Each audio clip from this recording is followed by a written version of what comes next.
there, books, you welcome back to my channel and welcome to the next video in this series where we're reading together Maya Angelou's second memoir, Gathered Together in My Name. We started with the first memoir, I Know Why the Caged Bird Sings, and I'll link the playlist in the description box down below. So if you're new to the channel and you'd like to hear me read aloud that entire book, you can start with that playlist. Otherwise, you can start with this book. These are vignettes from Maya Angelou's life. So if you're new to this series and you'd like to start with chapter 1, I'll link the playlist where previous videos in this series are also linked. Or you can continue, you can start right here. We're up to chapter 16 because Maya Angelou's life is one that you can dip in and out of and just become really fascinated by who she was as a person. So like I said, we're reading together. We're at chapter 16, which in this edition of the book starts on page 78. If you have a copy of the book, you can read along with me. Otherwise, you could just listen to me read. The previous chapter, we had Maya Angelou fleeing town and heading for Arkansas. And now we're up to chapter 16. We're going to see where she goes next. There's a much-loved region in the American fantasy where pale white women float eternally under black magnolia trees, and white men with soft hands brush wisps of wisteria from the creamy shoulders of their lady loves. Harmonious black music drifts like perfume through this precious air, and nothing of a threatening nature intrudes. The South I returned to, however, was flesh reel and swollen belly poor. Stamps, Arkansas, a small hamlet, had subsisted for hundreds of years on the returns from cotton plantations, and until World War I, a creaking lumber mill. The town was halved by railroad tracks, the swift Red River, and racial prejudice. Whites lived on the town's small rise. It couldn't be called a hill.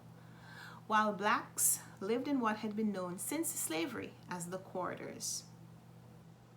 After our parents' divorce in California, our father took us from mother, put identification and destination tags on our wrists, and sent us alone by train to his mother in the South.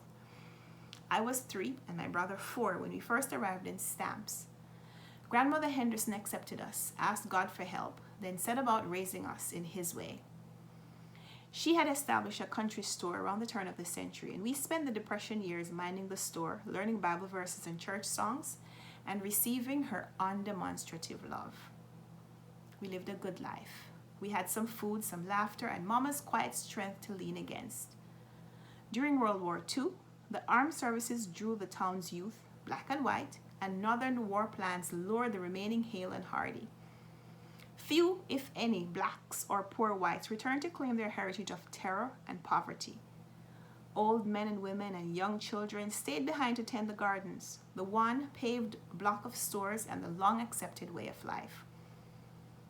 In my memory, Stamps is a place of light, shadow, sounds, and entrancing odors.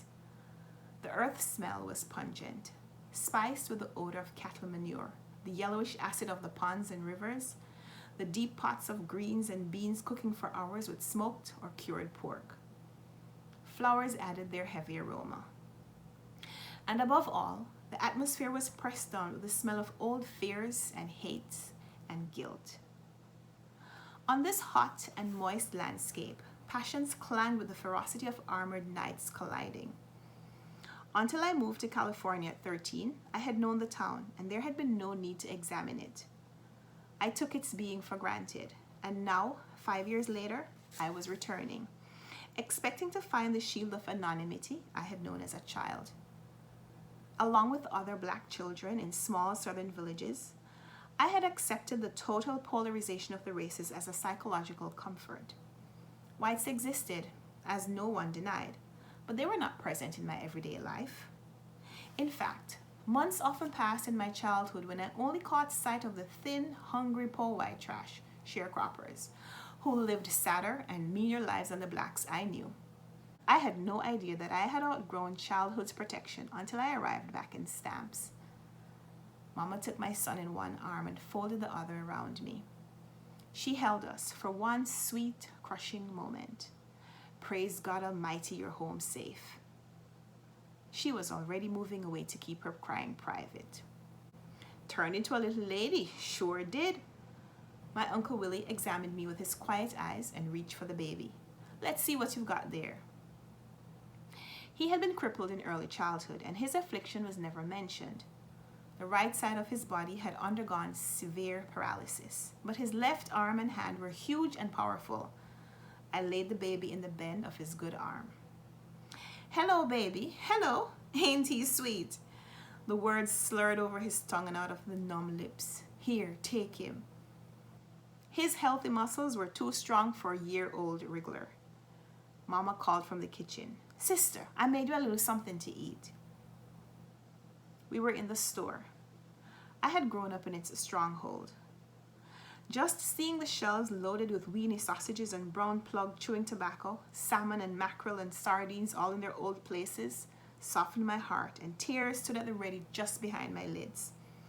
But the kitchen, where Mama with her great height bent to pull cakes from the wood-burning stove and arranged the familiar food on well-known plates, erased my control, and the tears slipped out and down my face to plop onto the baby's blanket.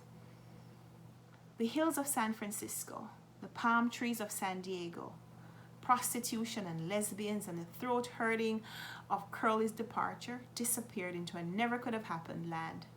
I was home. "Now what you crying for?" Mama wouldn't look at me for fear my tears might occasion her own. "Give the baby to me. You go wash your hands. I'm going to make him a sugar tit. You can set the table. Reckon you remember where everything is." The baby went to her without a struggle, and she talked to him without the cooing most people use with small children. "Man, just a little man, ain't you? I'm going to call you man, and that's that." Mama and Uncle Willie hadn't changed. She still spoke softly, and her voice had a little song in it. "Bless my soul, sister, you come stepping up here looking like your daddy for the world." Christ and church were still the pillars of her life.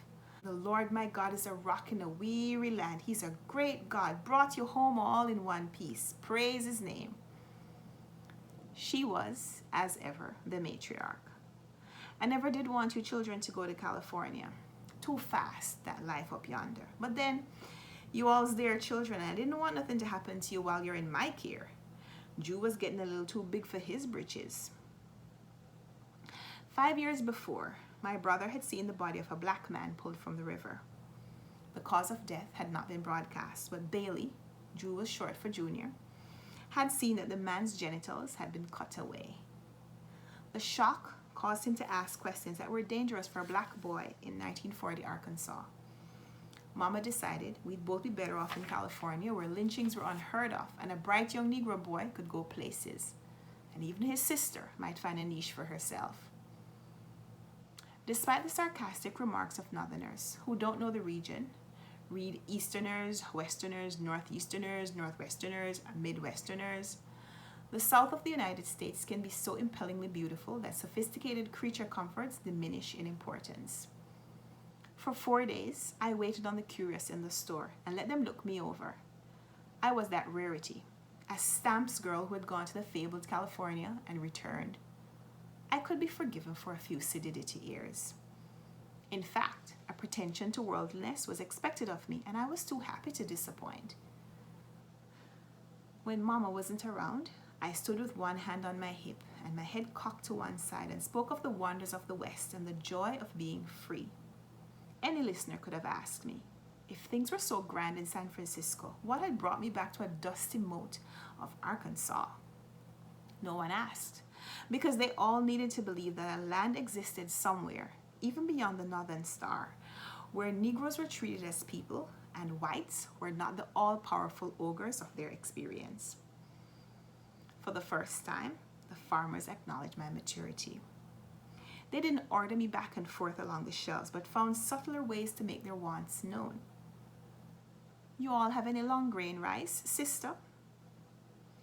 The 100-pound sack of rice sat squidged down in full view. "Yes, ma'am, I believe we do." "Well then, I thank you for 2 pounds. 2 pounds? Yes, ma'am."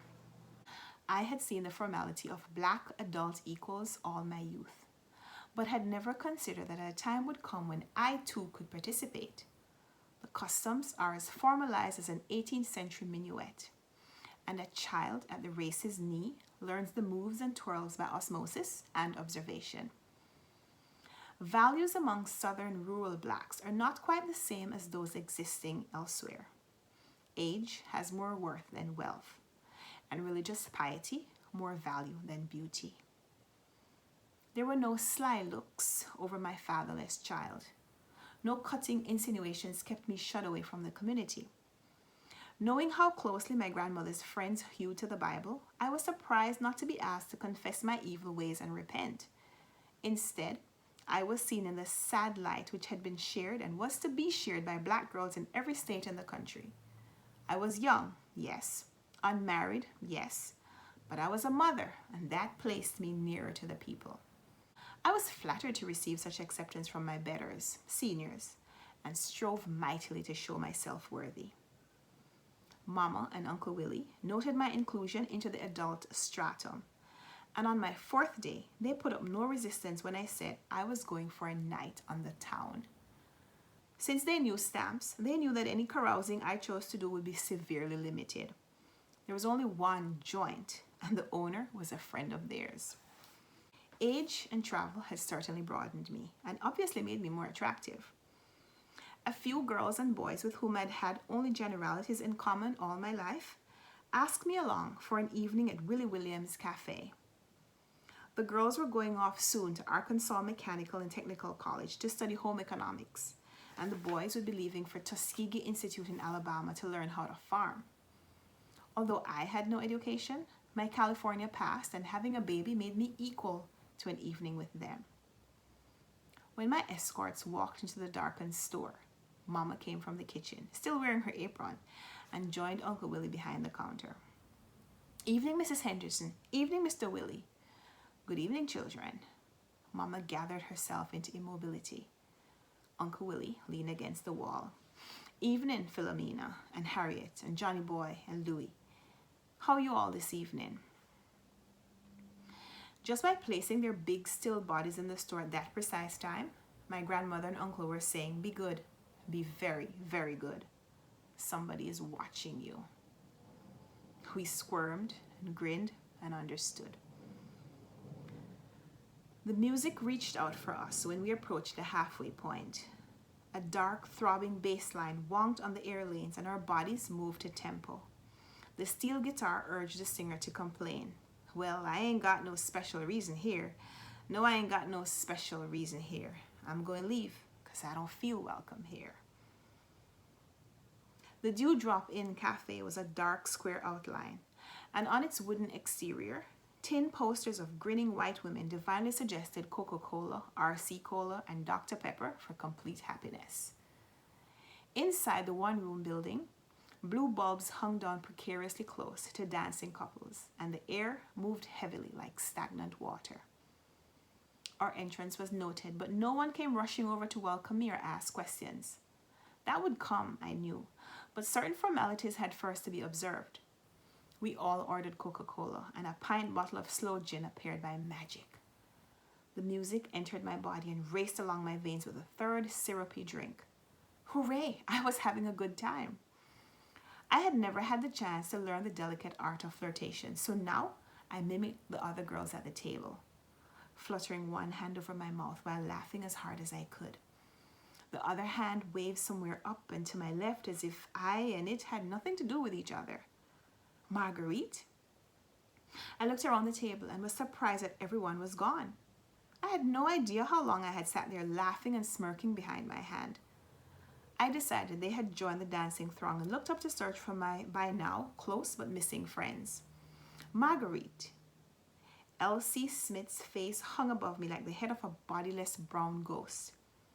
"Elsie, how are you?" I hadn't seen him since my return, and as I waited for his answer, a wave of memory crashed in my brain.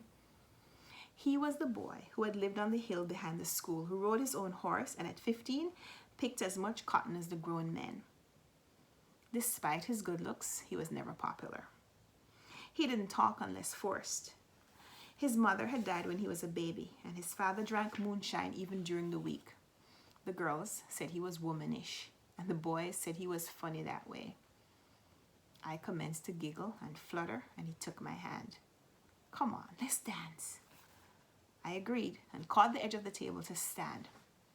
Half erect, I noticed that the building moved. It rippled and buckled as if a nest of snakes were mating beneath the floors. I was concerned, but the slow gin had numbed my brain and I couldn't panic. I held onto the table and Elsie's hand, and I tried to straighten myself up.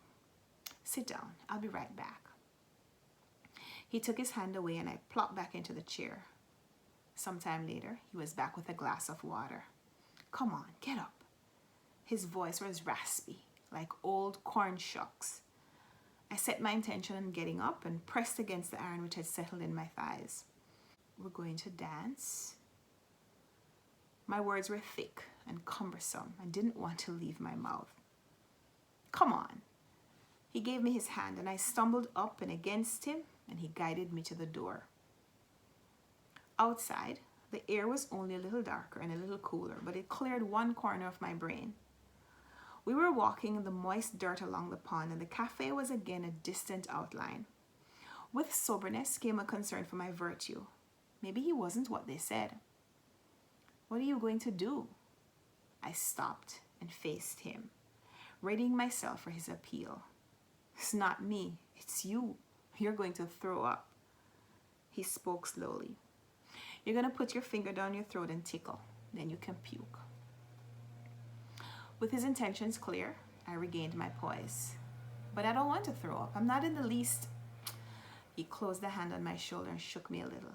I said, put your finger in your throat and get that mess out of your stomach. I became indignant. How could he, a peasant, a nobody, presume to lecture me? I snatched my shoulder away. Really, I'm fine. I think I'll join my friends, I said, and turned toward the cafe. Marguerite. It was no louder than his earlier tone, but had more force than his hand. Yes, I had been stopped. They're not your friends. They're laughing at you. He had misjudged. They couldn't be laughing at me, not with my sophistication and silly ways. Are you crazy? I sounded like a San Francisco-born debutante. No, you're funny to them. You got away and then you came back. What for? And with what to show for your travels? His tone was as soft as a southern night and the pond lapping. You come back swaggering and bragging that you've just been to paradise, and you're wearing the very clothes everybody here wants to get rid of. I hadn't stopped to think that while loud flowered skirts and embroidered white blouses caused a few eyebrows to be raised in San Diego, in Stamps, they form the bulk of most girls' wardrobes. Elsie went on. They're saying you must be crazy. Even people in Texarkana dress better than you do. And you've been all the way to California. They want to see you show your butt outright, so they gave you extra drinks of slow gin. He stopped for a second and asked, you don't drink, do you? No. He had sobered me. Go on, throw up. I brought some water so you can rinse your mouth after. He stepped away as I began to gag. The bitter, strong fluid gurgled out of my throat, burning my tongue, and the thought of nausea brought on new and stronger contractions. After the cool water, we walked back past the joint, and the music, still heavy, throbbed like gongs in my head. He left the glass by the porch and steered me in the direction of the store. His analysis had confused me, and I couldn't understand why I should be the scapegoat. He said, they want to be free from this town, and crackers and farming and yes sirring and no sirring. You never were very friendly, so if you hadn't gone anywhere, they wouldn't have liked you anymore. I was born here and will die here, and they've never liked me. He was resigned and without obvious sorrow. But Elsie, why don't you get away? And what would my papa do? I'm all he's got. He stopped me before I could answer and went on. Sometimes I bring home my salary and he drinks it up before I can buy food for the week. Your grandmother knows. She lets me have credit all the time. We were nearing the store and he kept talking as if I weren't there. I knew for sure that he was going to continue talking to himself after I was safely in my bed. I've thought about going to New Orleans or Dallas, but all I know is how to chop cotton, pick cotton, and hoe potatoes. Even if I could save the money to take Papa with me, where would I get work in the city? That's what happened to him, you know. After my mother died, he wanted to leave the house. But where could he go? Sometimes, when he's drunk, 2 bottles of White Lightning, he talks to her. Reenie, I could see you standing there. How come you didn't take me with you, Reenie? I ain't got no place to go, Reenie. I want to be with you, Reenie. And I act like I don't even hear him. We had reached the back door of the store. He held out his hand. Here, chew these cents in. Sister Henderson ought not know you've been drinking. Good night, Marguerite. Take it easy. And he melted into the darker darkness. The following year, I heard that he had blown his brains out with a shotgun on the day of his father's funeral. That's the end of chapter 16. Quite a somber note on which to end the chapter, but we'll be back next time for chapter 17, which I hope will be a little bit more upbeat. So leave me a comment down below. Let me know how you're enjoying this book. Give me a thumbs up if you like this video. Subscribe if you want to see more. Let's talk in the comments. And of course, if you're new to the series, I'd love to have you visit the rest of the chapters in this playlist or read the first book along with me. Both playlists will be linked in the description box down below. So we'll talk in the comments, and until next time, happy reading. Bye.